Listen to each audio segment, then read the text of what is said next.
Before the Rural Radio Network, I'm Joe Gangwish with the Governor's Ag Conference going on in Kearney for 2015. We're going to visit with Governor Pete Ricketts. So good to have you here, Governor. It's going to be a great conference. Let's start out with, what are you going to tell the folks in part of your keynote speech later on today? Well, we're going to talk about the importance of agriculture to Nebraska and what tremendous opportunities we have going forward. Last year at this conference, Ronnie Green from the University of Nebraska was talking about the opportunities for feeding a growing world, 2 billion more people will be on the face of the earth by 2050, and us having to increase the amount of food by 100%. That creates huge opportunities for us here in Nebraska. Let's talk about property taxes. Of course, that's been discussed quite a bit, and that's certainly something on your agenda. Tell us about what your plans are. Yeah, absolutely. As I've traveled from Alliance to Syracuse, the number one issue has been property taxes, and it's reflected in my budget. I've set aside $60 million a year in the next biennium, additionally into the Property Tax Credit Relief Fund. That's nearly a 43% increase, and would bring the total property tax relief from that fund to property owners all across the state to $400 million over the course of the biennium. I was going to say that I'm also recommending taking valuations on ag land down from 75% to 65%, and I budgeted that for that in my budget as well. Of course, the farmers and ranchers hit hard by property taxes, but what's the feedback you're getting from rural Nebraska? Well, from rural Nebraska, it's been great. People see this as a way to kind of address what's happened in the past. Last year alone, ag land valuations went up almost 29%, well, actually almost 30%. And so it really does help us get some relief there. I think we have some work to do to bring along other folks, but I'm excited about the opportunities.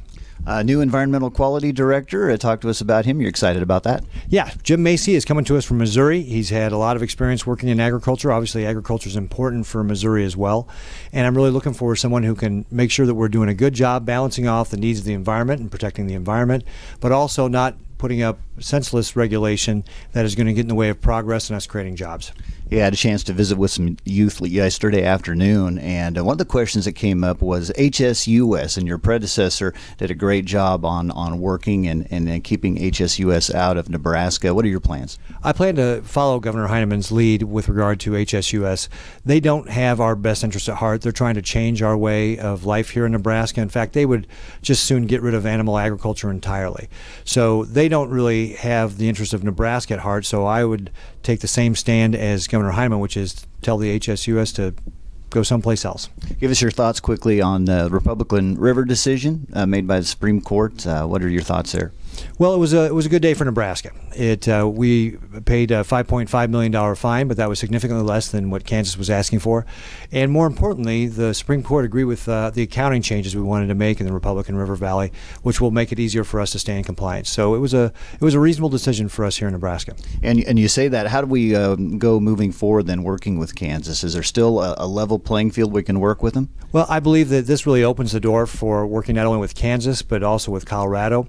The three states, share a lot, and so what I'd like to do is make sure we've got good relationships and good communication, and really start the process going forward from here to see how we can create win-wins for Colorado, Kansas, and Nebraska. You alluded to a little bit yesterday on possibility of a trade mission. Now, give us some details there.